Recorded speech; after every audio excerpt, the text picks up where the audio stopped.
इसलिए एक गल हमेशा याद रखो कि तुसी कदी ये ना सोचो कि मैं पापी है या मेरे अंदर इन्नियां कमियां है या मैं इन्ना बुरा हाँ, पता नहीं रब ने मेरी सुननी है या नहीं सुननी, पता नहीं रब ने मेरे ते कृपा करनी है या नहीं करनी। ये गल हमेशा तुहानू एक गल कहांगे, इहनूं हमेशा याद रखना कि कदी भी ये ना सोचो कि मैं कमियां ना भरिया हाँ, पता नहीं रब ने मैनू देना या नहीं देना। ठीक है, तुसीं जिन्ने मर्जी कमियां ना भरे हो, पर वो देण वाला बेअंत है। इसलिए असीं एक गल हमेशा कही दी है कि रब कोलों जदों भी मंगना ना अपनी हैसीयत देख के, अपनियां कमियां देख के ना मंगीए, बल्कि ओहदियां रहमतां देख के मंगीए, ओहदी दया देख के मंगीए, ओहदी कृपा देख के मंगीए। समझदे हो कि नहीं? क्योंकि बंदा अगर अपने आप नूं देखे तो बंदा फिर अपना, जिद्दां हुण कहंदे ने, एक भिखारी है, उन्हें जद भी किसे कोलों मंगना तो की मंगेगा? वो इदां मंगेगा कि लख दे दे, 2 लाख दे दे। बोलो समझते हो कि नहीं? भिखारी कितना मंगेगा? भिखारी हमेशा मंगेगा कि भाई 1 रुपया दे दे, 10 रुपए दे दे, इन्ना ही मंगेगा। या बद तो बद 50 कह देगा, तुहानू लखा च नहीं कहेगा कि मैनू 1 लाख दे, 2 लाख दे, 10 लाख दे, नहीं। क्योंकि उन्हें पता है कि मेरी जी लैण की औकात है ना, वो इन्नी गई है। 10-20 मिल सकते हैं मैनू, जे मैं लख मंगिया, 1000 मंगिया, तो जो 1-2 मिलना वो भी। हुण कोई तुहानू कहे दे दे 10,000 मैनू, रस्ता लै तेनू देवां 10,000, और कोई कहे 10 रुपए दे दे, तुसीं कहना चल भाई 10 तो लै जा, क्योंकि इन्नी क तां तेरी वो बनती है। सो इत्थे गल आंदी है कि दुनिया कोलों मंगना है तो फिर देखना पैंदा है, पर जदों गल आंदी ना रब दी, जिद्दां असीं एक गल दसी दी, इत्थे हुण गल चली है तो थोड़ी कहानी ना तुहानू समझ आ जाएगी। कहानी सानू बड़ी प्यारी लगदी है। कुछ कहानियां इदां दियां कि जिहड़ियां असीं जदों सुणांदे हैं ना तो इदां दिल च वस जांदियां कि बंदा कहंदा कि किहड़ी कहानी, किहड़ी साखी तुहानू चंगी लगदी है। तो उन्हां चों भी एक साखी इदां दी है जो सानू बड़ी पसंद है। एक कहानी है कि एक बार ना एक आदमी, उहदी पत्नी बीमार हो गई। जदों पत्नी बीमार होई तां वैद कोल गया, जो उस नगर दा वैद सी, उहदे कोल गया। वैद बहुत मशहूर सी।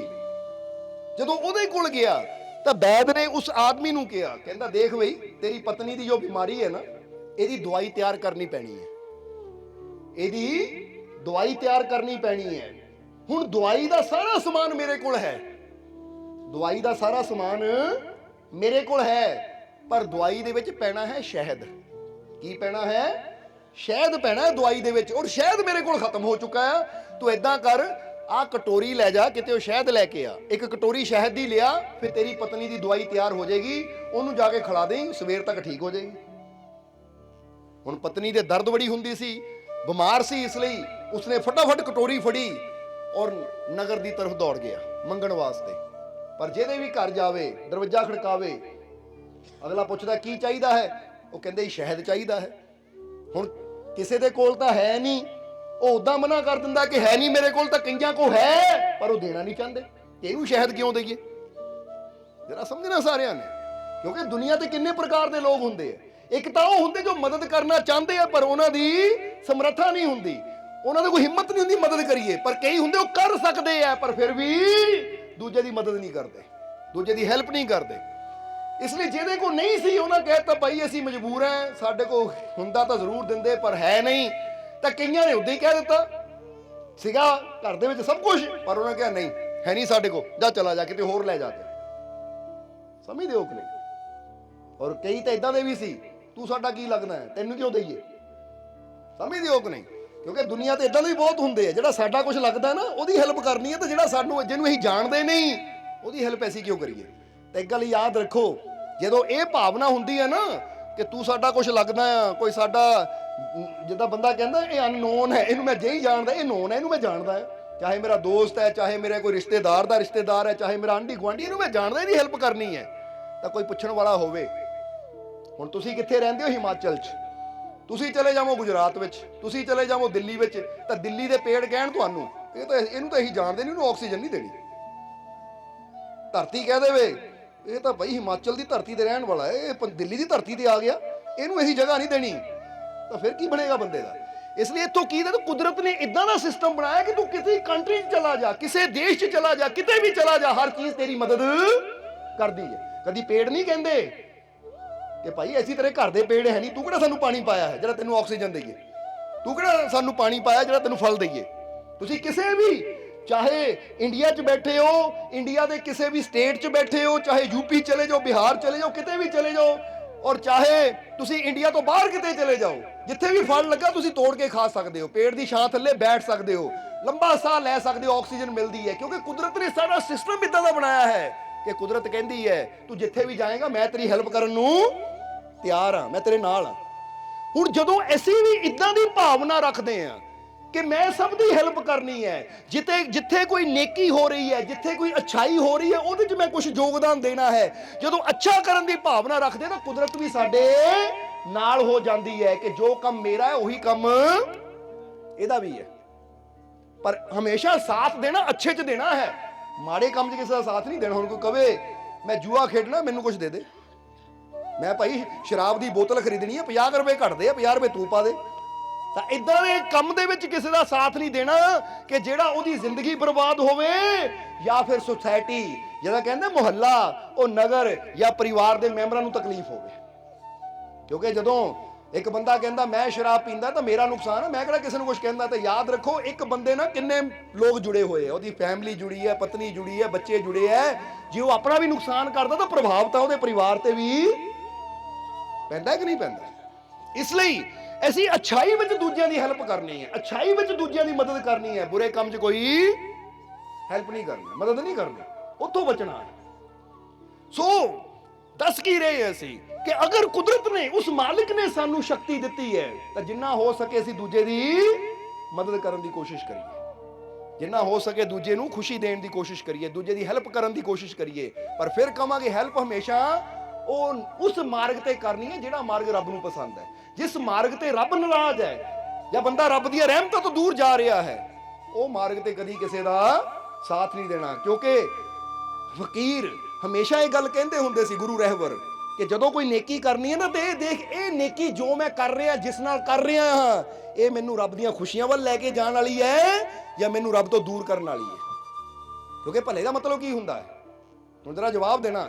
ਬੰਦਾ ਕਹਿੰਦਾ ਮੈਂ ਕਿਸੇ ਦਾ ਭਲਾ ਕੀਤਾ, ਮੈਨੂੰ ਰੱਬ ਦੇ ਨੇੜੇ ਲੈ ਜਾਏਗਾ, ਤਾਂ ਹੁਣ ਸ਼ਰਾਬੀ ਨੂੰ ਕਾਹਦੇ 'ਚ ਭਲਾ ਲੱਗੇਗਾ? ਜਵਾਬ ਦਿਓ ਸਾਨੂੰ।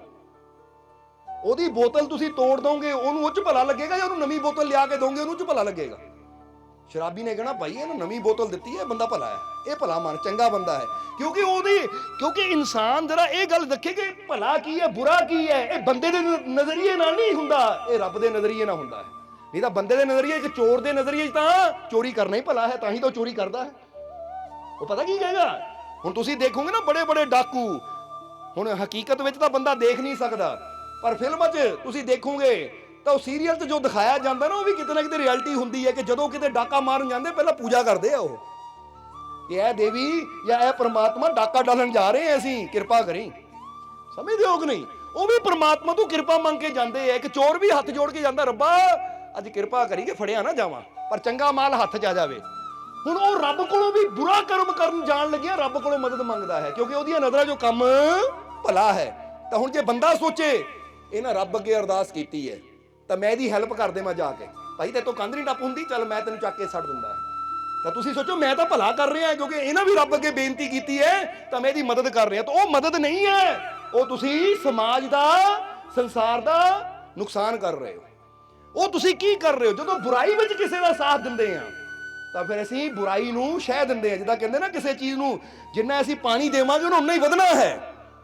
ਬੋਲੋ ਸਮਝਦੇ ਹੋ ਕਿ ਨਹੀਂ? ਇਸ ਲਈ ਅਸੀਂ ਇਹ ਦੇਖਣਾ ਹੈ ਕਿ ਬੰਦੇ ਦੀ ਨਜ਼ਰੀਏ 'ਚ ਭਲਾ ਕੀ ਹੈ, ਬੁਰਾ ਕੀ ਹੈ, ਅਸੀਂ ਉਹ ਨਹੀਂ ਦੇਖਣਾ। ਅਸੀਂ ਇਹ ਦੇਖਣਾ ਸਾਡੇ ਮਾਲਿਕ ਦੀਆਂ ਨਜ਼ਰਾਂ 'ਚ ਭਲਾ ਕੀ ਹੈ ਔਰ ਬੁਰਾ ਕੀ ਹੈ, ਜੋ ਉਹਦੀ ਨਜ਼ਰਾਂ 'ਚ ਚੰਗਾ ਉਹ ਕਰਨਾ ਹੈ। ਫਿਰ ਬੰਦਾ ਚਾਹੇ ਲੱਖ ਕਵੇ ਮਾੜਾ ਮਾੜਾ ਮਾੜਾ ਨਹੀਂ। ਹੁਣ ਬੱਚਾ ਬਿਮਾਰ ਹੋਵੇ, ਡਾਕਟਰ ਨੂੰ ਗੋਲੀ ਦੇ ਦਿੰਦਾ ਖਾਣ ਨੂੰ ਜਾਂ ਟੀਕਾ ਕਹਿੰਦਾ ਲਾਉਣ ਨੂੰ, ਤਾਂ ਬੱਚੇ ਨੂੰ ਲੱਗਦਾ ਮਾੜਾ ਮਾੜਾ ਮਾੜਾ, ਟੀਕਾ ਲਾਣਾ ਮਾੜਾ, ਮੈਂ ਨਹੀਂ ਟੀਕਾ ਲਵਾਉਣਾ। ਪਰ ਤੁਸੀਂ ਫਿਰ ਵੀ ਲਵਾਉਂਦੇ ਹੋ ਕਿ ਨਹੀਂ? ਤੁਹਾਨੂੰ ਪਤਾ ਬੱਚੇ ਨੂੰ ਲੱਗਦਾ ਮਾੜਾ, ਪਰ ਹੈ ਇਹਦੇ ਵਾਸਤੇ ਕੀ ਹੁੰਦਾ ਹੈ? ਚੰਗਾ, ਕਿਉਂਕਿ ਇੰਜੈਕਸ਼ਨ ਲੱਗੇਗਾ ਤਾਂ ਬਿਮਾਰੀ ਤੋਂ ਬਚ ਜਾਏਗਾ। ਹੁਣ ਇਸੇ ਤਰ੍ਹਾਂ ਸਮਝਣਾ ਹੈ ਕਿ ਸਾਡੇ ਜੀਵਨ 'ਚ ਭਲਾ ਕੀ ਹੈ, ਬੁਰਾ ਕੀ ਹੈ, ਇਹ ਆਪਣੇ ਨਜ਼ਰੀਏ ਨਾਲ ਨਹੀਂ ਅਸੀਂ ਸੋਚਣਾ, ਕਿਉਂਕਿ ਆਪਣੇ ਨਜ਼ਰੀਏ ਨਾਲ ਤਾਂ ਬੰਦੇ ਨੂੰ ਉਹੀ ਚੰਗਾ ਲੱਗਣਾ ਜੋ ਉਹਦੇ ਮਨ ਨੂੰ ਲੱਗਦਾ ਹੈ ਕਿ ਭਾਈ ਉਹ ਭਲਾ ਕਰ ਰਿਹਾ ਕਿਉਂਕਿ ਮੇਰੇ ਮਨ ਨੂੰ ਆਹ ਗੱਲ ਚੰਗੀ ਲੱਗਦੀ ਹੈ। ਹੁਣ ਫਰਜ਼ ਕਰੋ ਤੁਹਾਡੇ ਮਨ ਨੂੰ ਮਿੱਠਾ ਖਾਣਾ ਪਸੰਦ ਹੈ ਨਾ, ਤਾਂ ਕੋਈ ਤੁਹਾਡੇ ਅੱਗੇ ਨਮਕੀਨ ਚੀਜ਼ ਰੱਖ ਦੇਗਾ, ਤੁਸੀਂ ਕਹਿਣਾ ਬੰਦਾ ਕਿੱਦਾਂ ਦਾ ਹੈ, ਮੈਂ ਤਾਂ ਮਿੱਠਾ ਖਾਣਾ ਚਾਹੁੰਦਾ, ਲੂਣ ਹੀ ਰੱਖੀ ਜਾਂਦਾ ਹੈ, ਇਹ ਬੰਦਾ ਚੰਗਾ ਨਹੀਂ ਹੈ।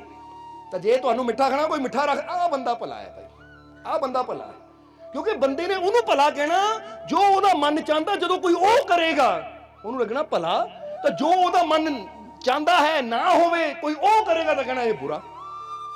ਸਮਝਦੇ ਹੋ ਕਿ ਨਹੀਂ? ਜਿੱਦਾਂ ਅਸੀਂ ਦੱਸੀ ਨਾ, ਦੋਸਤ ਕਿਹਨੂੰ ਕਹਿੰਦੇ, ਦੁਸ਼ਮਣ ਕਿਹਨੂੰ ਕਹਿੰਦੇ ਆ? ਅਸੀਂ ਦੋਸਤ ਹਮੇਸ਼ਾ ਬੰਦਾ ਉਹਨੂੰ ਕਹਿੰਦਾ ਹੈ ਜਿਹੜਾ ਉਹਦੀ ਹਾਂ ਚ ਹਾਂ ਮਿਲਾਈ ਜਾਵੇ, ਜੋ ਉਹਨੂੰ ਚੰਗਾ ਲੱਗਦਾ ਕਰੀ ਜਾਵੇ। ਤਾਂ ਦੁਸ਼ਮਣ ਅਸੀਂ ਕਿਹਨੂੰ ਕਹਿੰਦੇ ਆ?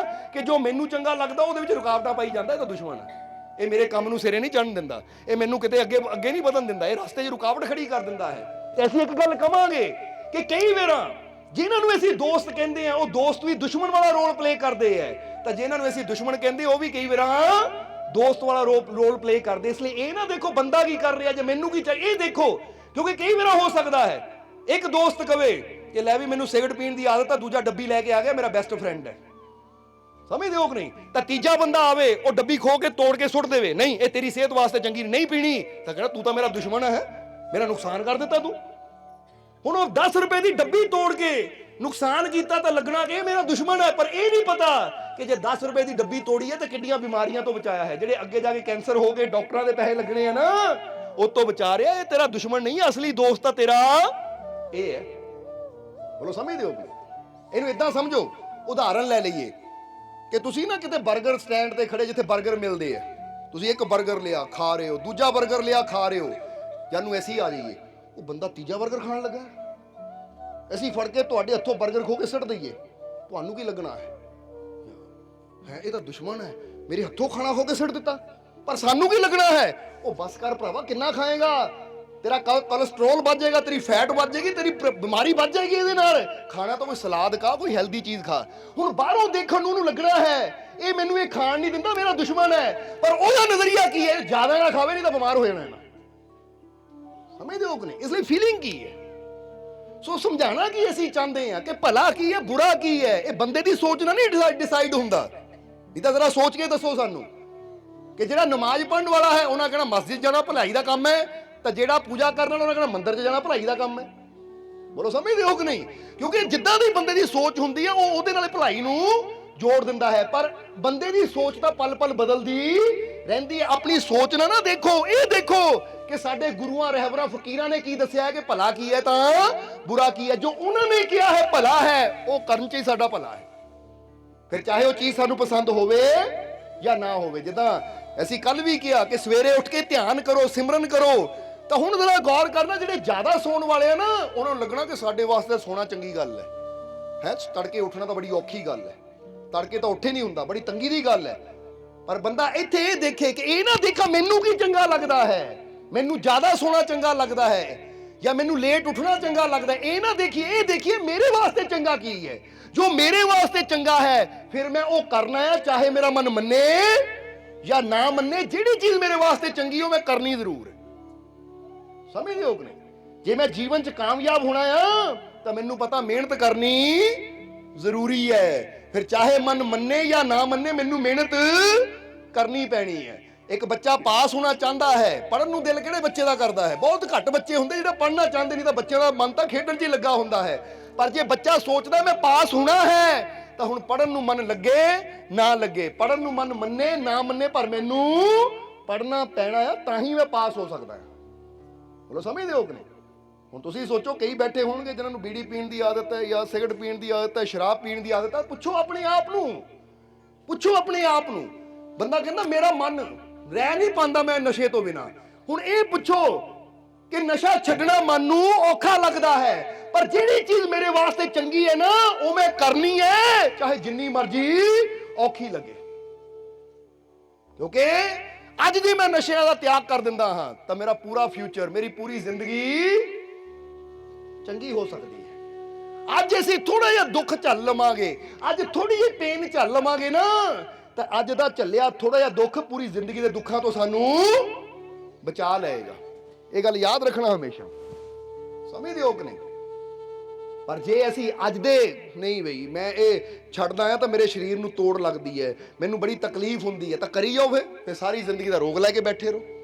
ਫਿਰ ਪਤਾ ਕੀ ਹੋਣਾ, ਥੋੜੇ ਸਮੇਂ ਬਾਅਦ ਕੀ ਹੁੰਦਾ, ਫੇਫੜੇ ਹੌਲੀ ਹੌਲੀ ਆਕਸੀਜਨ ਦੀ ਮਾਤਰਾ ਘਟਦੀ ਚਲੀ ਜਾਂਦੀ, ਤਾਂ ਫਿਰ ਦਮੇ ਦੀ ਸ਼ਿਕਾਇਤ ਹੁੰਦੀ, ਬੰਦੇ ਨੂੰ ਮਾੜੀਆਂ ਮਾੜੀਆਂ ਗੱਲਾਂ ਤੇ ਸਾਹ ਚੜ੍ਹਨਾ ਸ਼ੁਰੂ ਹੋ ਜਾਂਦਾ। ਨਹੀਂ ਤਾਂ ਕਰਕੇ ਦੇਖ ਲਿਓ, ਕਿ ਜਿਨ੍ਹਾਂ ਨੂੰ ਸਮੋਕਿੰਗ ਕਰਨ ਦੀ ਆਦਤ ਹੈ ਨਾ, ਨਸ਼ਾ ਕਰਨ ਦੀ ਆਦਤ ਹੈ, ਉਹਨੂੰ ਕਹੋ ਭਾਈ 1 ਕਿਲੋਮੀਟਰ ਦੌੜ ਕੇ ਦਿਖਾ, ਉੱਥੇ ਪਤਾ ਲੱਗ ਜਾਏਗਾ ਕਿ ਇਹਨਾਂ ਦੇ ਫੇਫੜੇ ਕਿੰਨੇ ਕਾਮਯਾਬ ਹੈ।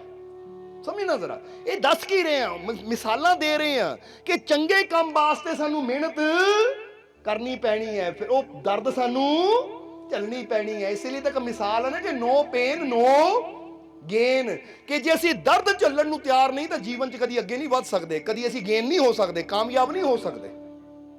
ਸਮਝਦੇ ਹੋ ਕਿ ਨਹੀਂ? ਜੇ ਗੇਨ ਕਰਨਾ ਹੈ ਤਾਂ ਦਰਦ ਨੂੰ ਝੱਲਣਾ ਹੀ ਪੈਣਾ ਹੈ, ਫਿਰ ਮੁਸ਼ਕਿਲਾਂ ਦਾ ਸਾਹਮਣਾ ਕਰਨਾ ਹੀ ਪੈਣਾ ਹੈ, ਫਿਰ ਹਰ ਤਰ੍ਹਾਂ ਦੇ ਹਾਲਾਤ ਨਾਲ ਆਪਣੇ ਆਪ ਨੂੰ ਮਜ਼ਬੂਤ ਬਣਾਉਣਾ ਹੀ ਪੈਣਾ, ਟਕਰਾਣਾ ਹੀ ਪੈਣਾ ਹੈ।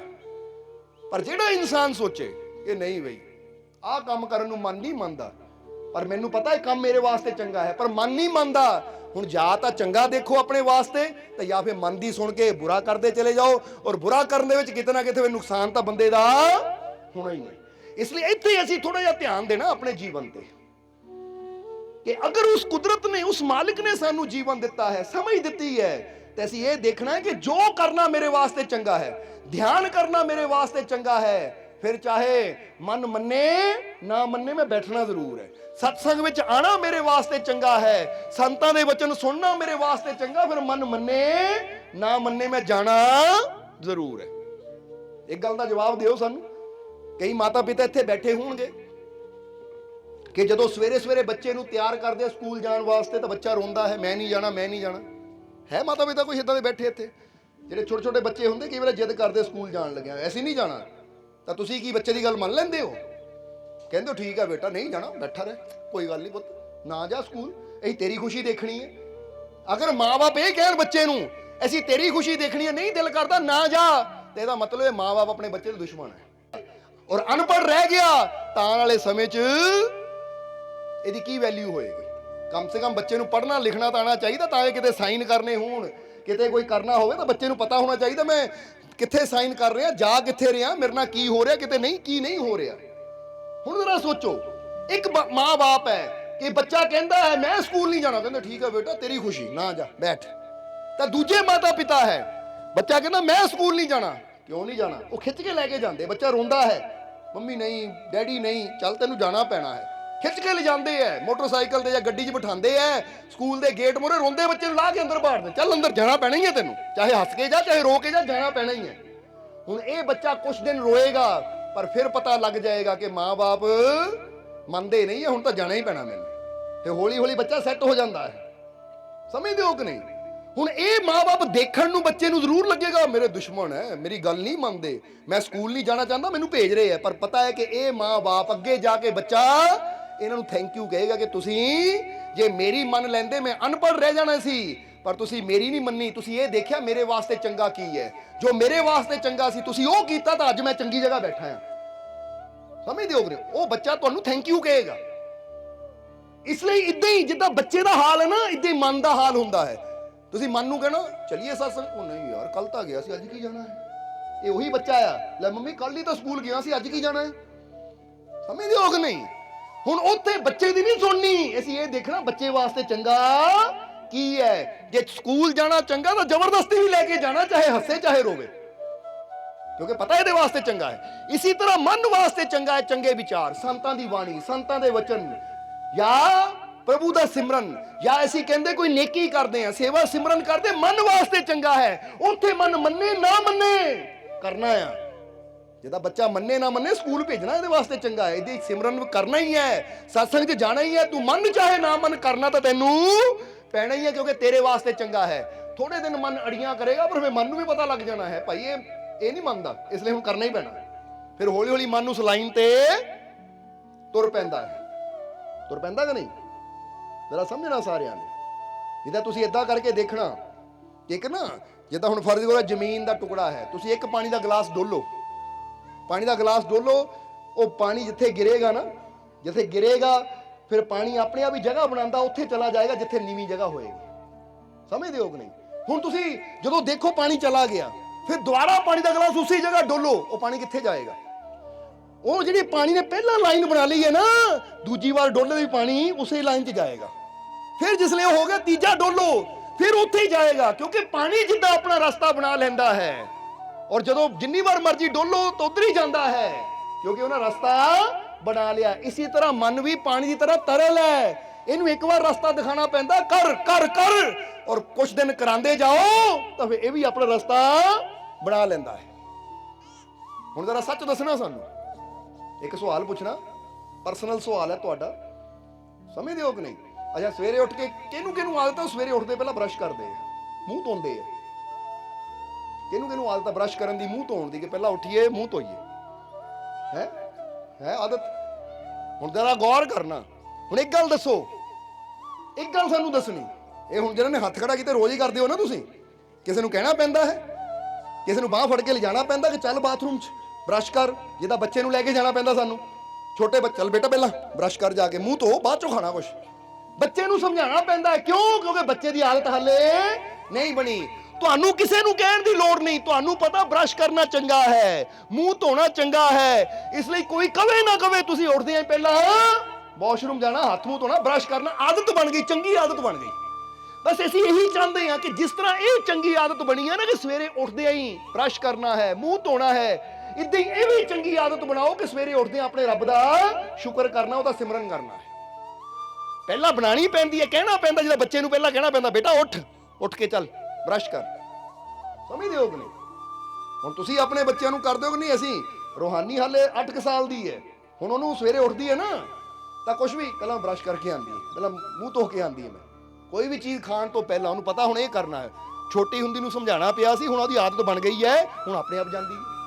ਇਹ ਦੱਸ ਰਹੇ ਕਿ ਜਿੱਦਾਂ ਬੱਚੇ ਦੀ ਆਦਤ ਬਣਾਣੀ ਪੈਂਦੀ ਹੈ ਨਾ ਕਹਿ ਕੇ, ਬੱਚਾ ਉਦਾਂ ਨਹੀਂ ਸਮਝਦਾ। ਇਹ ਮਨ ਨੂੰ ਵੀ ਇੱਕ ਬੱਚੇ ਦੀ ਤਰ੍ਹਾਂ ਹੀ ਸਮਝੋ ਕਿ ਬੱਚੇ ਨੂੰ ਵੀ ਕਹਿ ਕੇ ਕਰਵਾਉਣਾ ਪੈਂਦਾ, ਤਾਂ ਮਨ ਦੀ ਵੀ ਆਦਤ ਬਣਾਉਣ ਵਾਸਤੇ ਨੂੰ ਬਾਰ-ਬਾਰ ਕਹਿਣਾ ਪੈਂਦਾ, ਕਰ ਸਿਮਰਨ ਕਰ, ਚਾਹੇ ਨਹੀਂ ਮਨ ਮੰਨਦਾ ਕਰ, ਨਹੀਂ ਚੰਗਾ ਲੱਗਦਾ ਕਰ, ਨਹੀਂ ਚੰਗਾ ਲੱਗਦਾ ਕਰਨਾ ਪੈਣਾ, ਕਿਉਂਕਿ ਇਹ ਤੇਰੇ ਵਾਸਤੇ ਅੱਛਾ ਹੈ, ਤੇਰੇ ਫਿਊਚਰ ਵਾਸਤੇ, ਤੇਰੇ ਆਉਣ ਵਾਲੇ ਜੀਵਨ ਵਾਸਤੇ ਅੱਛਾ ਹੈ, ਇਹ ਦੁਨੀਆ ਵਾਸਤੇ ਵੀ ਅੱਛਾ, ਤੇ ਰੱਬ ਦੇ ਘਰ ਵਾਸਤੇ ਵੀ ਅੱਛਾ ਹੈ। ਇਸ ਲਈ ਇਹਦੀ ਆਦਤ ਤੈਨੂੰ ਬਣਾਣੀ, ਇਦਾਂ ਦੀ ਆਦਤ ਬਣ ਜਾਵੇ ਕਿ ਜਿੱਦਾਂ ਹੁਣ ਤੁਸੀਂ ਆਪ ਮੰਨੇ ਹੋ ਕਿ ਸਵੇਰੇ ਉੱਠਦੇ ਹਾਂ ਅਸੀਂ ਬਾਥਰੂਮ ਜਾ ਕੇ ਹੱਥ ਮੂੰਹ ਧੋਈਦਾ ਹੈ, ਬਰਸ਼ ਕਰੀਦਾ ਹੈ, ਕੋਈ ਕਹਿੰਦਾ ਨਹੀਂ ਹੈ ਸਾਨੂੰ। ਇਹ ਸਿਮਰਨ ਦੀ ਵੀ ਆਦਤ ਇੱਦਾਂ ਹੀ ਬਣ ਜਾਵੇ ਕਿ ਕਿਸੇ ਨੂੰ ਕਹਿਣ ਦੀ ਲੋੜ ਹੀ ਨਾ ਪਵੇ, ਆਪ ਹੀ ਉੱਠੀਏ ਕਿ ਸਾਡਾ ਨਿਯਮ ਹੈ ਭਾਈ, ਜਿੱਦਾਂ ਮੂੰਹ ਧੋਣਾ ਨਿਯਮ ਹੈ, ਇਸ਼ਨਾਨ ਕਰਨਾ ਨਿਯਮ ਹੈ, ਖਾਣਾ ਖਾਣਾ ਨਿਯਮ ਹੈ, ਬਰਸ਼ ਕਰਨਾ ਨਿਯਮ ਹੈ, ਇੱਦਾਂ ਸਿਮਰਨ ਕਰਨਾ ਵੀ ਸਾਡਾ ਨਿਯਮ ਹੈ। ਔਰ ਇਦਾਂ ਦਾ ਨਿਯਮ ਸਤਸੰਗ ਦਾ ਵੀ ਬਣ ਜਾਵੇ ਕਿ ਸਤਸੰਗ 'ਚ ਜਾਣਾ ਵੀ ਸਾਡਾ ਨਿਯਮ ਹੈ। ਕੋਈ ਕਵੇ ਕੋਈ ਨਾ ਕਵੇ, ਕੋਈ ਸੱਦਾ ਦੇਵੇ ਨਾ ਦੇਵੇ, ਅਸੀਂ ਤਾਂ ਸਤਸੰਗ 'ਚ ਜਾਣਾ ਹੀ ਹੈ, ਇਹ ਨਿਯਮ ਹੈ ਸਾਡਾ। ਚੰਗੇ ਨਿਯਮ ਆਪਣੇ ਜੀਵਨ ਦੇ ਬਣਾਓਗੇ ਤਾਂ ਸਦਾ ਸੁਖੀ ਰਹੋਗੇ ਤੁਸੀਂ। ਚੰਗੇ ਨਿਯਮ ਆਪਣੀ ਜ਼ਿੰਦਗੀ ਦੇ ਬਣਾਓਗੇ ਤਾਂ ਜੀਵਨ 'ਚ ਸਦਾ ਖੁਸ਼ੀਆਂ ਰਹਿਣਗੀਆਂ, ਕਿਉਂਕਿ ਹਰ ਚੀਜ਼ ਨਿਯਮ ਦੇ ਨਾਲ ਚੱਲਦੀ ਹੈ। ਤਾਂ ਜਦੋਂ ਅਸੀਂ ਆਪਣੇ ਜੀਵਨ ਦੇ ਚੰਗੇ ਨਿਯਮ ਬਣਾ ਲੈਂਦੇ ਹਾਂ ਤਾਂ ਸਾਡਾ ਜੀਵਨ ਵੀ ਅੱਗੇ ਵੱਧਦਾ ਚਲਾ ਜਾਂਦਾ ਹੈ। ਬੋਲੋ, ਸਮਝਦੇ ਹੋ ਕਿ ਨਹੀਂ? ਇਹ ਗੱਲ ਯਾਦ ਰੱਖਣਾ ਹਮੇਸ਼ਾ। ਤੁਸੀਂ ਕੁਦਰਤ ਨੂੰ ਦੇਖੋ, ਪੇੜ ਅੱਗੇ ਵੱਧਦੇ ਆ ਨਾ, ਸੂਰਜ ਵੀ ਹਮੇਸ਼ਾ ਅੱਗੇ ਚੱਲਦਾ ਹੈ। ਅੱਗੇ ਚੱਲਣ ਦਾ ਮਤਲਬ ਕੀ ਹੈ ਕਿ ਦਿਨ ਹਮੇਸ਼ਾ ਅੱਗੇ ਜਾਂਦੇ, ਪਿੱਛੇ ਨਹੀਂ ਜਾਂਦੇ। ਕਿ ਬੰਦਾ ਕਵੇ ਪਹਿਲਾਂ 2021 ਸੀ ਤਾਂ ਹੁਣ 2020 ਆ ਗਿਆ, ਨਹੀਂ, ਅੱਗੇ ਜਾ ਰਿਹਾ ਸਮਾਂ। ਸਮਝਦੇ ਹੋ ਕਿ ਨਹੀਂ? ਟਾਈਮ ਹਮੇਸ਼ਾ ਅੱਗੇ ਜਾ ਰਿਹਾ ਹੈ, ਵਕਤ ਹਮੇਸ਼ਾ ਅੱਗੇ ਜਾ ਰਿਹਾ ਹੈ। ਇਨਸਾਨ ਵੀ ਹਮੇਸ਼ਾ ਆਪਣੇ ਆਪ ਨੂੰ ਦੇਖੇ ਕਿ ਮੈਂ ਪਿੱਛੇ ਨੂੰ ਨਹੀਂ ਜਾਂਦਾ, ਹਮੇਸ਼ਾ ਅੱਗੇ ਹੀ ਜਾਂਦਾ। ਤਾਂ ਹੀ ਤਾਂ ਸਾਡੇ ਵਾਲ ਵੱਧਦੇ ਆ, ਅੱਗੇ ਜਾ ਰਿਹਾ, ਨਾਖੂਨ ਵੱਧਦੇ ਆ, ਅੱਗੇ ਜਾ ਰਹੇ, ਪਿੱਛੇ ਨਹੀਂ ਜਾ ਰਹੇ ਕਿ ਕੱਲ ਮੇਰੇ ਨਾਖੂਨ ਐਡੇ ਸੀ ਤਾਂ ਅੱਜ ਇੰਨੇ ਕੁ ਰਹਿ ਗਏ, ਹੁਣ ਪਿੱਛੇ ਨੂੰ ਜਾ ਰਹੇ, ਨਹੀਂ, ਅੱਗੇ ਜਾ ਰਹੇ। ਅਸੀਂ ਕੱਟੀਏ ਨਾ ਤਾਂ ਫਿਰ ਪਤਾ ਲੱਗੇ ਕਿ ਕੱਲ ਇੰਨੇ ਸੀ, ਹੁਣ ਇੰਨੇ ਕਿੰਨੇ ਮਹੀਨੇ 'ਚ ਲੰਬੇ ਹੋ ਗਏ। ਇਹਦਾ ਮਤਲਬ ਕੁਦਰਤ ਹਮੇਸ਼ਾ ਅੱਗੇ ਹੀ ਤੋਰ ਰਹੀ ਹੈ, ਕਿਉਂਕਿ ਕੁਦਰਤ ਦੇ ਨਿਯਮ ਹੈ। ਇਸੇ ਤਰ੍ਹਾਂ ਜਦੋਂ ਕੁਦਰਤ ਦੇ ਨਿਯਮਾਂ ਨੂੰ ਅਸੀਂ ਫੋਲੋ ਕਰਦੇ ਹਾਂ, ਅਸੀਂ ਮੰਨਦੇ ਹਾਂ, ਤਾਂ ਫਿਰ ਕੁਦਰਤ ਸਾਨੂੰ ਵੀ ਅੱਗੇ ਹੀ ਲੈ ਕੇ ਜਾਂਦੀ ਹੈ। ਕਈ ਬੰਦੇ ਕਹਿੰਦੇ ਨੇ ਜੀ ਪਹਿਲਾਂ ਕਾਰੋਬਾਰ ਚੰਗਾ ਸੀ, ਹੁਣ ਤਾਂ ਹੱਥ ਪਿੱਛੇ ਚਲਾ ਗਿਆ, ਹੁਣ ਤਾਂ ਕੰਮ ਪਿੱਛੇ ਚਲਾ ਗਿਆ, ਹੁਣ ਤਾਂ ਧੰਦੇ ਪਿੱਛੇ ਚਲੇ ਗਏ, ਪਹਿਲਾਂ ਵਧੀਆ ਸੀ ਹੁਣ ਘਟੀਆ ਹੋ ਗਿਆ। ਇਹਦਾ ਮਤਲਬ ਕੀ ਹੈ? ਇਹਦਾ ਮਤਲਬ ਕਿਤੇ ਨਾ ਕਿਤੇ ਨਿਯਮ ਤੋੜ ਰਹੇ ਹਾਂ। ਜੇ ਅਸੀਂ ਰੱਬ ਦੇ ਨਿਯਮਾਂ ਨੂੰ ਮੰਨਾਂਗੇ, ਆਪਣੇ ਮਾਲਿਕ ਦੇ ਨਿਯਮ ਮੰਨਾਂਗੇ, ਤਾਂ ਕੁਦਰਤ ਦੇ ਘਰ 'ਚ ਪਿੱਛੇ ਜਾਣਾ ਤਾਂ ਹੈ ਹੀ ਨਹੀਂ। ਕੁਦਰਤ ਹਮੇਸ਼ਾ ਸਾਨੂੰ ਅੱਗੇ ਲੈ ਕੇ ਜਾਂਦੀ ਹੈ। ਪਰ ਜੇ ਅਸੀਂ ਕੁਦਰਤ ਦੇ ਨਿਯਮਾਂ ਤੋਂ ਖਿਲਾਫ ਚੱਲੀਏ, ਕੁਦਰਤ ਦੇ ਨਿਯਮ ਨਾ ਸਮਝੀਏ, ਤਾਂ ਫਿਰ ਅਸੀਂ ਆਪ ਹੀ ਪਿੱਛੇ ਹੋ ਜਾਂਦੇ ਹਾਂ। ਸਮਝਦੇ ਹੋ ਕਿ ਨਹੀਂ? ਹੁਣ ਤੁਹਾਨੂੰ ਇੱਕ ਪੁੱਛੀਏ ਅਸੀਂ ਕਿ ਕੁਦਰਤ ਦੇ ਨਿਯਮ ਦੇ ਖਿਲਾਫ ਜਾਣ ਦਾ ਮਤਲਬ ਕੀ ਹੈ? ਹੁਣ ਤੁਹਾਡੇ ਘਰ 'ਚ ਕੱਦੂ ਬਾਰੇ, ਕੱਦੂ ਜਾਣਦੇ ਹੋ ਨਾ ਤੁਸੀਂ? ਕੱਦੂ ਲੈ ਲਓ, ਤਰਬੂਜ ਲੈ ਲਓ, ਕੁਝ ਵੀ ਲੈ ਲਓ, ਉਹਦਾ ਸਾਈਜ਼ ਕਿੰਨਾ ਹੁੰਦਾ? Normal size. ਜਰਾ ਹੁਣ ਗੌਰ ਕਰੋ, ਕਿੰਨਾ ਸਾਈਜ਼ ਹੁੰਦਾ ਉਹਦਾ? ਇੰਨਾ ਕੁ। ਬੋਲੋ ਸਮਝਦੇ ਹੋ ਕਿ ਨਹੀਂ? ਚਲੋ ਮੰਨੀਏ ਕਿ ਛੋਟੇ ਤੋਂ ਛੋਟਾ ਕੱਦੂ ਇੰਨਾ ਕੁ ਹੁੰਦਾ ਹੈ, ਸਮਝਦੇ ਹੋ? ਪੀਲੇ ਕੱਦੂ ਦੀ ਗੱਲ ਕਰਦੇ ਆ, ਹਰਾ ਤਾਂ ਉਹ ਲੰਬਾ ਜਿਹਾ ਹੁੰਦਾ ਹੈ ਨਾ। ਹੁਣ ਪੀਲੇ ਕੱਦੂ, ਛੋਟੇ ਤੋਂ ਛੋਟੇ ਕੱਦੂ ਦੀ ਗੱਲ ਇੰਨੀ ਕਰ ਲਈਏ, ਪਰ ਹੁਣ ਇੱਕ ਗੱਲ ਦੱਸੋ, ਕੁਦਰਤ ਇਹਨੂੰ ਵਧਾਉਂਦੀ ਹੈ, ਕੁਦਰਤ ਦਾ ਨਿਯਮ ਇਹਨੂੰ ਵਧਾਣਾ, ਪਰ ਨਿਯਮ ਦੇ ਖਿਲਾਫ ਕੀ ਹੁੰਦਾ ਹੈ? ਉਹ ਪਤਾ ਕੀ ਹੁੰਦਾ ਹੈ? ਹੁਣ ਤੁਸੀਂ ਕੀ ਕਰੋ, ਇੱਕ ਛੋਟੀ ਜਿਹੀ ਗਲਾਸੀ ਲੈ ਲਓ ਇੰਨੀ ਕੁ, ਸਮਝਦੇ ਹੋ ਕਿ ਨਹੀਂ? ਇੱਕ ਛੋਟੀ ਜਿਹੀ ਬੋਤਲ ਲੈ ਲਓ ਇੰਨੀ ਕੁ, ਕਈ ਬੋਤਲਾਂ ਹੁੰਦੀਆਂ ਨਾ ਗੋਲ ਜਿਹੀਆਂ ਬੋਤਲਾਂ, ਉਹ ਨਾ ਉੱਪਰੋਂ ਮੂੰਹ ਇਦਾਂ ਟਾਈਟ ਜਿਹਾ ਹੁੰਦਾ, ਪਿੱਛੋਂ ਗੋਲ ਜਿਹੀਆਂ ਹੁੰਦੀਆਂ। ਹੁਣ ਤੁਸੀਂ ਉਹ ਕੱਦੂ ਦੀ ਜਿਹੜੀ ਬੇਲ ਹੈ ਨਾ, ਜਦੋਂ ਫੁੱਲ ਨਿਕਲੇ ਉਹਦਾ, ਉਹਨੂੰ ਨਾ ਸ਼ੀਸ਼ੀ ਦੇ ਵਿੱਚ ਇਦਾਂ ਪਾ ਦਿਓ, ਸਮਝਦੇ ਹੋ ਕਿ ਨਹੀਂ? ਹੁਣ ਕੱਦੂ ਵਧਣਾ ਸ਼ੁਰੂ ਹੋਏਗਾ, ਪਰ ਵਧੇਗਾ ਕਿੰਨਾ? ਕਿੰਨਾ ਵਧੇਗਾ? ਉਹ ਉਨਾ ਹੀ ਵਧੇਗਾ ਜਿੰਨਾ ਸ਼ੀਸ਼ੀ ਦਾ ਸਾਈਜ਼ ਆ, ਉਸ ਤੋਂ ਜ਼ਿਆਦਾ ਵਧੇਗਾ ਹੀ ਨਹੀਂ। ਹਾਲਾਂਕਿ ਕੁਦਰਤ ਦਾ ਨਿਯਮ ਇਹਨੂੰ ਐਡਾ ਕਰਨਾ, ਪਰ ਅਸੀਂ ਕੁਦਰਤ ਦੇ ਨਿਯਮ ਦੇ ਖਿਲਾਫ ਕੀਤਾ ਕਿ ਅਸੀਂ ਉਹਦੀ ਇੱਕ ਸੀਮਾ ਬਣਾ ਦਿੱਤੀ, ਇਸ ਲਈ ਉਹ ਇੰਨਾ ਕੀ ਰਹਿ ਗਿਆ। ਸਮਝ ਆ ਰਹੀ ਸਾਡੀ ਗੱਲ? ਬਸ ਇਹੀ ਹਾਲਾਤ ਇਨਸਾਨ ਦੇ ਹੁੰਦੇ ਹੈ। ਕੁਦਰਤ ਹਮੇਸ਼ਾ ਸਾਨੂੰ ਬੜਾ ਕਰਨਾ ਚਾਹੁੰਦੀ ਹੈ, ਅੱਗੇ ਲੈ ਕੇ ਜਾਣਾ ਚਾਹੁੰਦੀ ਹੈ, ਪਰ ਅਸੀਂ ਆਪਣੀ ਸੋਚ ਦੇ ਦਾਇਰੇ ਨੂੰ, ਆਪਣੇ ਆਪ ਨੂੰ ਏਦਾਂ ਕੁਦਰਤ ਦੇ ਨਿਯਮਾਂ ਦੇ ਖਿਲਾਫ ਰਹਿ ਜਾਂਦੇ ਆ ਕਿ ਅੱਗੇ ਵਧਣ ਦੀ ਬਜਾਏ ਅਸੀਂ ਉੱਥੇ ਰਹਿ ਜਾਂਦੇ ਆ, ਪਿੱਛੇ ਜਾਣੇ ਸ਼ੁਰੂ ਹੋ ਜਾਂਦੇ ਆ। ਇਹਦਾ ਕੁਦਰਤ ਦਾ ਨਿਯਮ ਹੈ ਹਮੇਸ਼ਾ ਸਾਨੂੰ ਅੱਗੇ ਲੈ ਕੇ ਜਾਣ ਦਾ। ਇਸ ਲਈ ਅਗਰ ਅਸੀਂ ਨਿਯਮ ਨਾਲ ਚੱਲੀਏ ਕਿ ਕੁਦਰਤ ਜਿੱਦਾਂ ਸਭ ਦੀ ਹੈਲਪ ਕਰਦੀ ਹੈ, ਸਭ ਦਾ ਭਲਾ ਕਰੀਏ, ਸਭ ਦੇ ਨਾਲ ਪਿਆਰ ਕਰੀਏ, ਔਰ ਉੱਠ ਕੇ ਸਵੇਰੇ ਆਪਣੇ ਮਾਲਿਕ ਦਾ ਸਿਮਰਨ ਕਰੀਏ, ਅੱਛਾਈ ਕਰੀਏ, ਤਾਂ ਇਹਦਾ ਮਤਲਬ ਕੁਦਰਤ ਦੇ ਨਿਯਮ ਦੇ ਨਾਲ ਚੱਲ ਰਹੇ ਹਾਂ। ਅਗਰ ਸ਼ੁਕਰ ਕਰੀਏ ਆਪਣੇ ਰੱਬ ਦਾ ਹਰ ਹਾਲਤ ਵਿੱਚ, ਤਾਂ ਇਹਦਾ ਮਤਲਬ ਕੁਦਰਤ ਦੇ ਨਿਯਮ ਨਾਲ ਅਸੀਂ ਚੱਲ ਰਹੇ ਹਾਂ। ਜਦੋਂ ਨੇਕੀ ਕਰੀਏ, ਤਾਂ ਇਹਦਾ ਮਤਲਬ ਕੁਦਰਤ ਦੇ ਨਿਯਮ ਨਾਲ ਅਸੀਂ ਚੱਲ ਰਹੇ ਹਾਂ। ਇਹਦਾ ਜ਼ਰਾ ਦੇਖੋ ਕਿ ਸਾਨੂੰ ਪੜ੍ਹਨ ਦਾ ਮੌਕਾ ਮਿਲਿਆ ਕਈ ਧਾਰਮਿਕ ਸ਼ਾਸਤਰਾਂ ਨੂੰ, ਕਈ ਧਾਰਮਿਕ ਗ੍ਰੰਥਾਂ ਨੂੰ, ਪਰ ਦੇਖਿਆ ਕਿ ਸਭ ਨਾਲ ਇੱਕ ਚੀਜ਼ ਸਾਰਿਆਂ ਨੇ ਤਕਰੀਬਨ ਏਦਾਂ ਦੀ ਕਹੀ ਹੈ ਕਿ ਜਿਹੜੀ ਇਹ ਦਰਸਾਉਂਦੀ ਹੈ। ਉਹ ਕੀ ਕਿਹਾ ਹੈ ਉਹਨਾਂ ਨੇ? ਕਿ ਅਗਰ ਤੂੰ ਰੱਬ ਦੇ ਰਸਤੇ ਦੇਏਗਾ, ਦਾਨ ਕਰੇਗਾ, ਤਾਂ ਤੇਰੀ ਕਮਾਈ 'ਚ ਹਮੇਸ਼ਾ ਬਰਕਤ ਹੋਏਗੀ, ਵਾਧਾ ਹੋਏਗਾ। ਜ਼ਰਾ ਗੌਰ ਕਰਨਾ। ਹੁਣ ਇੱਕ ਪਾਸੇ ਇਹ ਮਨ ਹੈ, ਦੂਜੇ ਪਾਸੇ ਕੁਦਰਤ ਦਾ ਨਿਯਮ ਹੈ।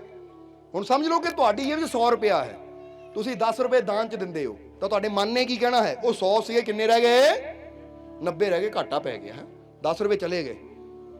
ਹੁਣ ਬੰਦੇ ਦਾ ਮਨ ਕਹੇਗਾ ਘਟੇ ਹੈ, ਪਰ ਜੇ ਬੰਦਾ ਰੱਬ ਤੇ ਯਕੀਨ ਰੱਖਣ ਵਾਲਾ ਹੈ, ਤਾਂ ਰੱਬ ਦੇ ਘਰ ਦਾ ਨਿਯਮ ਕੀ ਕਹਿੰਦਾ ਹੈ? ਜਿਹੜੇ ਤੂੰ 10 ਮੈਨੂੰ ਦਿੱਤੇ ਹੈ, ਉਹੀ ਬਰਕਤ ਬਣ ਕੇ, ਉਹੀ ਰਹਿਮਤ ਬਣ ਕੇ ਕਈ ਗੁਣਾ ਹੋ ਕੇ ਵਾਪਸ ਆਣੇ। ਉਹਨਾਂ ਇਹ ਤੇਰੇ 90 ਨੂੰ 90,000 ਚ ਬਦਲਣਾ ਹੈ। ਇਹ ਉਹਨਾਂ ਬਦਲਣਾ ਹੈ ਜਿਹੜੇ 10 ਗਏ ਹੈ, ਇਹ ਉਹਨਾਂ ਨੇ ਨਹੀਂ ਬਦਲਣਾ ਜਿਹੜੇ 90 ਤੇਰੀ ਜੇਬ ਚ ਹੈ। ਜਿੱਦਾਂ ਨੂੰ ਏਦਾਂ ਸਮਝੋ ਕਿ ਤੁਹਾਡੇ ਕੋਲ 10 ਬੋਰੀਆਂ ਕਣਕ ਦੀਆਂ ਹੈ, ਤੁਸੀਂ ਇੱਕ ਬੋਰੀ ਖੇਤ 'ਚ ਪਾ ਦਿੱਤੀ, ਤਾਂ 9 ਬੋਰੀਆਂ ਤੁਸੀਂ ਆਪਣੇ ਕੋਲ ਰੱਖੀਆਂ। ਹੁਣ ਤੁਹਾਡਾ ਮਨ ਕੀ ਕਹੇਗਾ? ਉਹ ਯਾਰ ਇੱਕ ਬੋਰੀ ਖਿਲਾਰ ਦਿੱਤੀ ਤੂੰ, ਘਾਟਾ ਪੈ ਗਿਆ, ਤੇ ਕੋਲ 9 ਰਹਿ ਗਈਆਂ। ਹੁਣ ਮਨ ਕਹੇਗਾ ਤੇ ਕੋਲ 9 ਰਹਿ ਗਈਆਂ, ਕਿਉਂਕਿ ਇੱਕ ਬੋਰੀ ਖੇਤ ਨੂੰ ਦੇ ਦਿੱਤੀ। ਪਰ ਯਾਦ ਰੱਖੋ, ਉਹ 9 ਤੋਂ 900 ਆ 9 ਨਹੀਂ ਬਣਾਣਾ। ਉਹ ਜਿਹੜੀ ਇੱਕ ਖੇਤ 'ਚ ਗਈ ਹੈ ਨਾ, ਉਹਨੇ ਕਈ ਗੁਣਾ ਹੋ ਕੇ ਵਾਪਸ ਆਣਾ ਹੈ। ਤਾਂ ਉਹ ਇੱਕ ਗਈ ਜਿਹੜੀ ਖੇਤ ਨੂੰ ਗਈ ਹੈ, ਫਸਲ ਬਣੇਗੀ, ਉਹ ਚੋਂ 20 ਨਿਕਲਣਗੇ, ਉਹ 1 ਤੋਂ 10 ਬਣ ਗਈਆਂ, ਫਿਰ 10 ਤੋਂ 100 ਬਣ ਗਈਆਂ, ਤਾਂ ਉਹੀ 900 ਬਣਾਉਣਗੀਆਂ। ਬਰਕਤ ਉਹ ਦਿੰਦੀ ਜੋ ਗਈ ਹੈ, ਬਰਕਤ ਉਹ ਨਹੀਂ ਦਿੰਦੀ ਜੋ ਤੇਰੇ ਕੋਲ ਹੈ। ਸਮਝ ਆ ਰਹੀ ਸਾਡੀ ਗੱਲ? ਇਸ ਲਈ ਕੁਦਰਤ ਦਾ ਨਿਯਮ ਕੀ ਹੈ ਕਿ ਜੋ ਦਿੰਦਾ ਹੈ ਉਹ ਪਾਉਂਦਾ ਹੈ, ਤਾਂ ਜਿਹੜਾ ਬਚਾਉਂਦਾ ਹੈ ਉਹ ਗਵਾਉਂਦਾ ਹੈ। ਇਹ ਗੱਲ ਹਮੇਸ਼ਾ ਯਾਦ ਰੱਖਣਾ। ਨਹੀਂ ਤਾਂ ਬਾਈਬਲ ਦੀ ਇੱਕ ਲਾਈਨ ਪੜ੍ਹ ਕੇ ਦੇਖਿਓ, ਜੀਸਸ ਕ੍ਰਾਈਸਟ ਦੀ, ਯਿਸੂ ਮਸੀਹ ਦੀ ਬਾਈਬਲ ਵਿੱਚ, ਕਿਉਂਕਿ ਬਾਈਬਲ ਵੀ ਇੱਕ ਧਾਰਮਿਕ ਗ੍ਰੰਥ ਹੈ।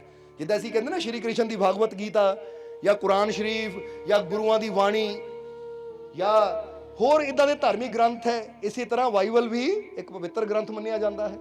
ਉਹਦੇ 'ਚ ਜੀਸਸ ਕ੍ਰਾइस्ट ने बड़ी प्यारी गल कही है कि जिनके पास है उनको और दिया जाएगा।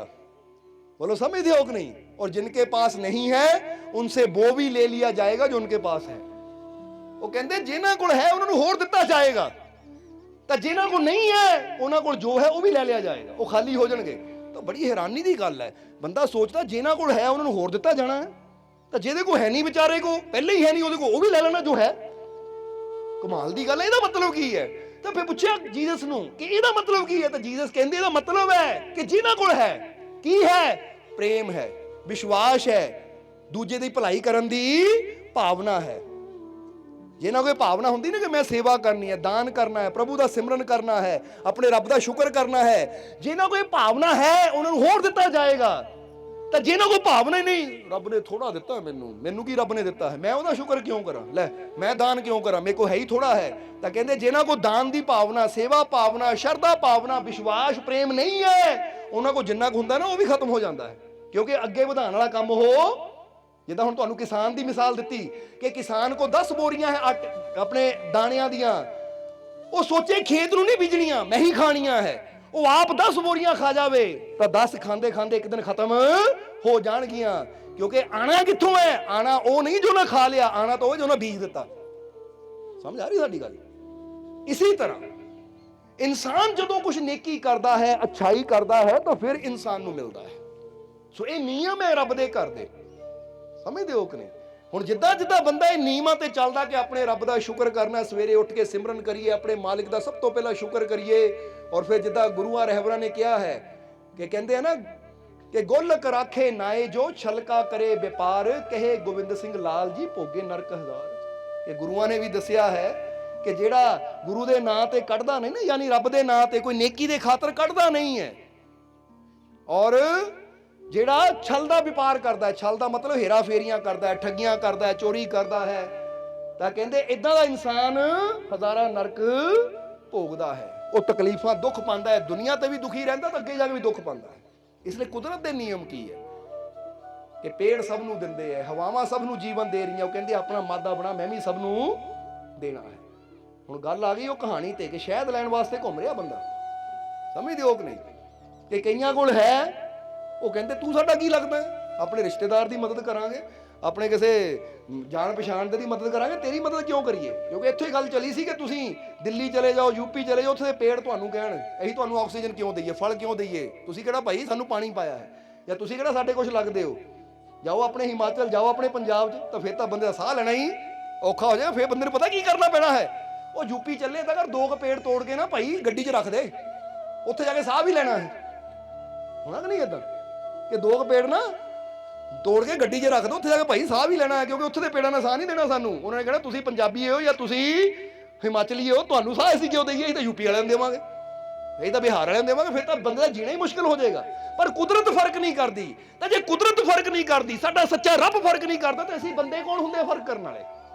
ਅਸੀਂ ਕਿਉਂ ਨਹੀਂ ਦੇਖਦੇ ਕਿ ਚਾਹੇ ਅਸੀਂ ਹੋਈਏ ਹਿਮਾਚਲ ਦੇ, ਚਾਹੇ ਹੋਈਏ ਪੰਜਾਬ ਦੇ, ਚਾਹੇ ਹੋਈਏ ਬਿਹਾਰ ਦੇ, ਚਾਹੇ ਹੋਈਏ ਕਿਤੇ ਵੀ, ਸਾਡੇ ਏਰੀਏ ਅਲੱਗ-ਅਲੱਗ ਹੋ ਸਕਦੇ ਆ, ਨਾਮ ਅਲੱਗ-ਅਲੱਗ ਹੋ ਸਕਦੇ ਆ, ਪਰ ਸਾਡਾ ਮਾਲਿਕ ਪੈਦਾ ਕਰਨ ਵਾਲਾ ਦਾਤਾ ਤਾਂ ਇੱਕੋ ਹੀ ਹੈ ਨਾ।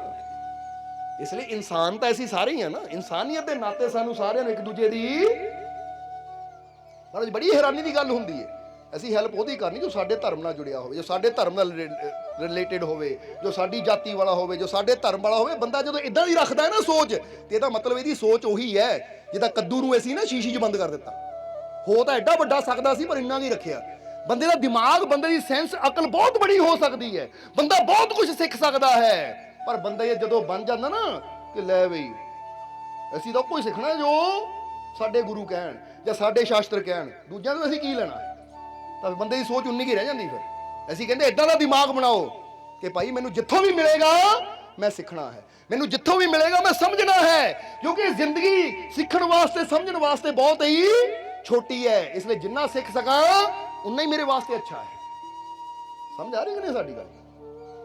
ਹੁਣ ਜਰਾ ਗੌਰ ਕਰੋ, ਜੇ ਬੱਚੇ ਨੂੰ ਗਿਆਨ ਦੇਣਾ ਹੋਵੇ, ਹੁਣ ਬੱਚੇ ਨੂੰ ਪੜ੍ਹਾਉਣਾ ਹੋਵੇ, ਤੁਸੀਂ ਚਾਹੁੰਦੇ ਹੋ ਮੇਰਾ ਬੱਚਾ ਡਾਕਟਰ ਬਣੇ ਜਾਂ ਮੇਰਾ ਬੱਚਾ ਸਾਇੰਟਿਸਟ ਬਣੇ, ਤਾਂ ਜਰਾ ਸੋਚ ਕੇ ਦੱਸੋ।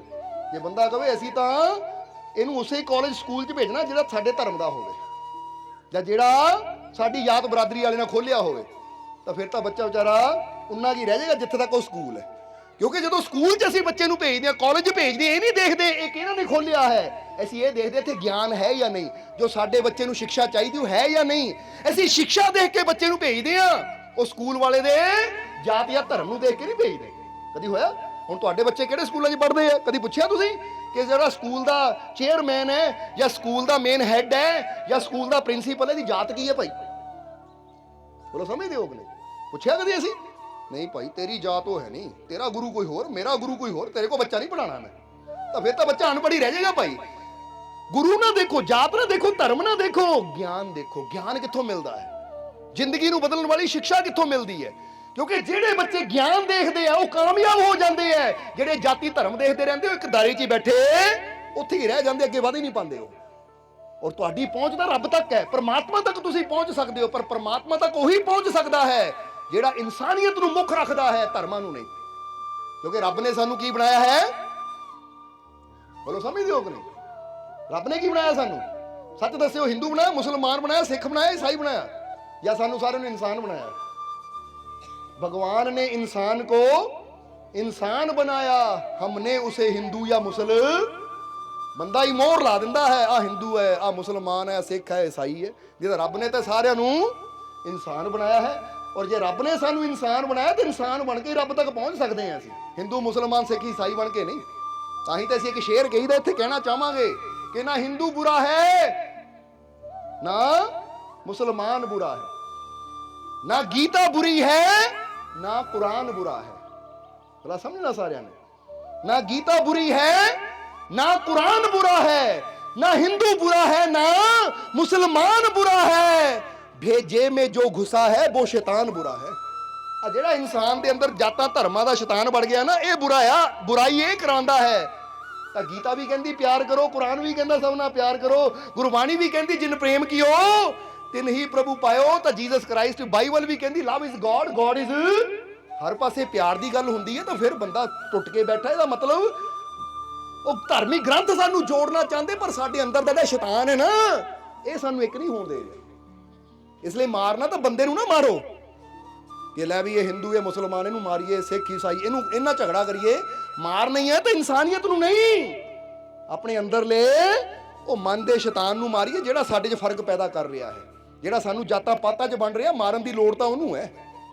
ਤਾਂ ਹੀ ਤਾਂ ਕਹਿੰਦੇ ਲੜਨਾ ਤਾਂ ਆਪਣੇ ਅੰਦਰ ਦੇ ਸ਼ੈਤਾਨ ਨਾਲ ਲੜ, ਦੁਨੀਆ ਨੇ ਕਿਉਂ ਲੜ ਰਹੇ ਆ? ਤੂੰ ਬੋਲੋ, ਸਮਝਦੇ ਹੋ ਕਿ ਨਹੀਂ? ਇਸ ਲਈ ਤੁਸੀਂ ਭਗਵਾਨ ਹੋ ਸਕਦੇ ਹੋ, ਪਰਮਾਤਮਾ ਹੋ ਸਕਦੇ ਹੋ, ਪਰਮਾਤਮਾ ਦੇ ਪਿਆਰੇ ਹੋ ਸਕਦੇ ਹੋ ਤੁਸੀਂ। ਇਹ ਗੱਲ ਯਾਦ ਰੱਖਣਾ ਸਾਰਿਆਂ ਨੇ।